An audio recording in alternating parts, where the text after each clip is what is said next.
everyone, can you hear me? I'm really excited to be here. My name's Marcus Thornley. I'm the founder, which is a really grand title, of a very small business called Play. We're spun out of mobile gaming, so for years we used to make games. And then we left games behind and started making technology for businesses. And so what I want to talk about is engagement, really, and what are the ways that we see that you can drive real engagement in technology, but actually then open it up and start thinking, what does that mean at a wider level, at an employee engagement level? So I started the business 4 years ago, and what hit me like a steam train when I first started, having come from the consumer space into the business space, was the massive difference between the quality of consumer products and the quality of the stuff that we're getting given at work. Now, it's changing with the advent of kind of Facebook and Slack coming into the space.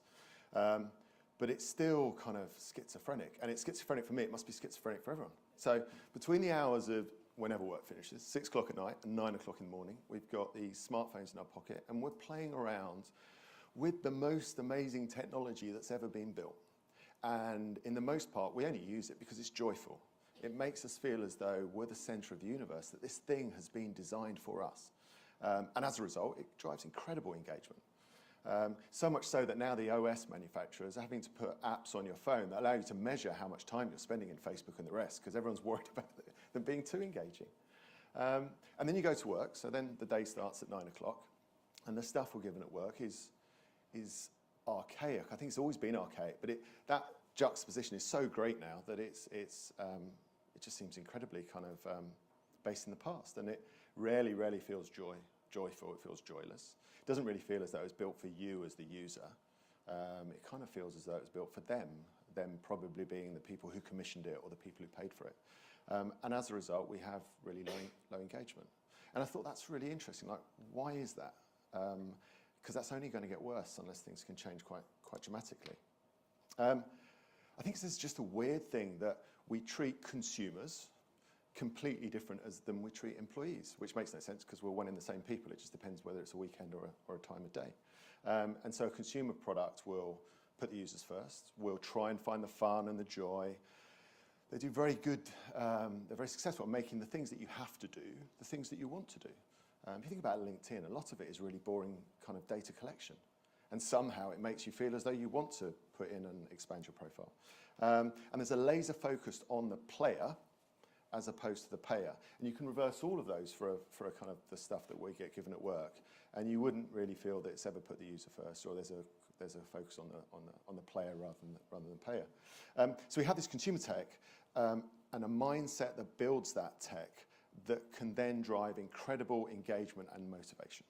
And if we look at that, can then that teach us anything that might help us in the employee engagement space? So I come from a games background, and so when I look at the market and I look at the most engaging tech out there, it's games. This could go really well or it could go really wrong. I'm going to play a bit of music here, and I just want you to put your hand up if you recognise it. This is if the tech works. I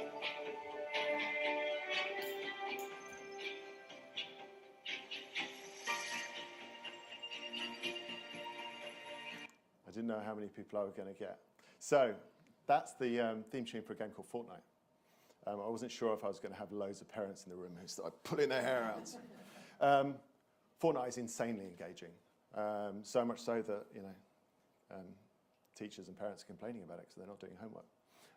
What's incredible about Fortnite is it has 80 million people playing it on a monthly basis. It makes $300 million a month on a free product. And when I look at it, I see kind of 3 core elements to it that are key to engagement. So when we're trying to build digital products, we try and build these things in, and these are the 3 things that I think are completely key. So for anyone who has played Fortnite, you'll recognize that you can pretty much do anything in the game. You can build the craziest structures that you've never even imagined. You don't even know what you're building when you start. You can go anywhere in the map. You can follow any sort of strategy. What the players get is an incredible amount of autonomy. They can decide to do whatever they want. It's a really open sandbox. The other thing about Fortnite is that it's brutally hard. So if you play Fortnite for the first time, you might survive kind of 1 second into an encounter with someone else, and the second time it might be 2. It's really, really hard, but you get better at it. And that progression curve is really, really obvious. So much so that the best players in the world, people like Ninja and there's another guy called Dakotas, will have millions of people who watch them in real time to try and learn how they can get better at it. Games are really, really good, and Fortnite's a great example, of giving players a really high degree of mastery or a concept of what mastery might be like.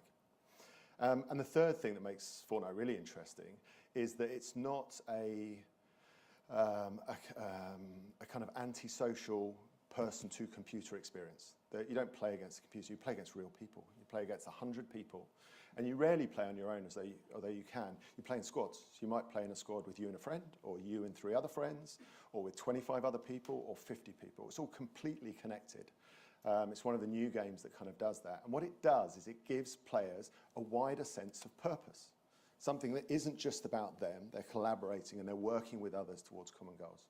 And when we're trying to design products, and I think if you spoke to product designers at Google or Facebook, all the same, especially in the games world, we talk about trying to design experiences. If they're going to be engaging, they have to deliver to the player high degrees of autonomy, mastery, and purpose. And that's where digital engagement really lives. So what does that kind of mean for work? So autonomy and mastery and purpose exists at work. It's not that it doesn't exist at work, but it's really weird how it's shared. So if you think about this pyramid that we've kind of been left with by the kind of industrial age, by Henry Ford and the rest, there's a ton of autonomy, mastery, and purpose at the top. And as you go down this pyramid, it becomes more and more kind of diluted and neutered.